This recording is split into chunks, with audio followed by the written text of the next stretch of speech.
पहले 10 सेकंड की पंक्तियां। जब आदित्य ने पहली बार उस मशीन का स्विच ऑन किया तो उसे बस एक झटका लगा और अगली पल वह एक ऐसी दुनिया में खड़ा था जहां इमारतें आसमान से बात कर रही थीं, इंसान हवा में उड़ रहे थे और समय जैसे रुक सा गया था। लेकिन सबसे डरावनी बात यह नहीं थी। डरावनी बात यह थी कि वहां पृथ्वी का नामो निशान तक कहानी, कालवृत्त, भविष्य की बंद दुनिया। आदित्य एक 17 साल का साधारण लड़का था जो उत्तराखंड के एक छोटे से गांव में अपने दादाजी के साथ रहता था। उसका बचपन से ही विज्ञान और अंतरिक्ष में गहरा रुझान था।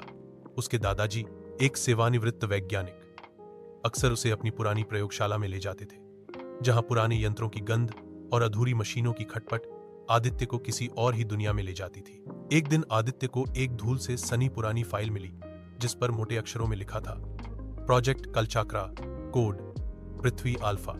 उसने जैसे ही फाइल खोली, उसमें एक मशीन की योजना थी, एक गोलाकार संरचना जिसमें समय संचालित चिप लगाई गई थी। दादाजी से पूछने पर वो कुछ देर चुप रहे और फिर बोले, आदित्य, ये एक टाइम मशीन थी, लेकिन अधूरी। मैं इसे कभी पूरा नहीं कर सका क्योंकि मैंने उस दुनिया की झलक देख ली थी जहां यह ले जाती थी। आदित्य का मन अब इस रहस्य में उलझ चुका था।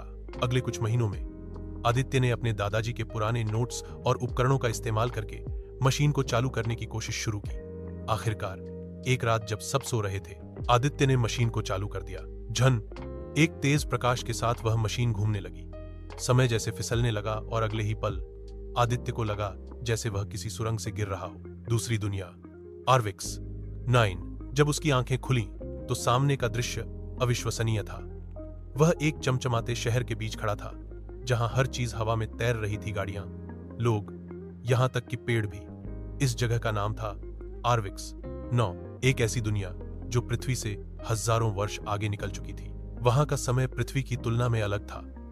1 मिनट वहां का पृथ्वी के 1 घंटे के बराबर था। वहां के लोग आदित्य को देख चकित रह गए। वे उसे भूतपूर्व मानव कहकर बुलाते थे। एक महिला जिसका नाम था ज़ेरा ने आदित्य को बताया कि वे लोग प्राकालीन सभ्यताओं का अध्ययन कर रहे थे और पृथ्वी अब एक काल ग्रह बन चुकी थी, एक ग्रह जो समय के स्थायी बंध में फंसा हुआ था।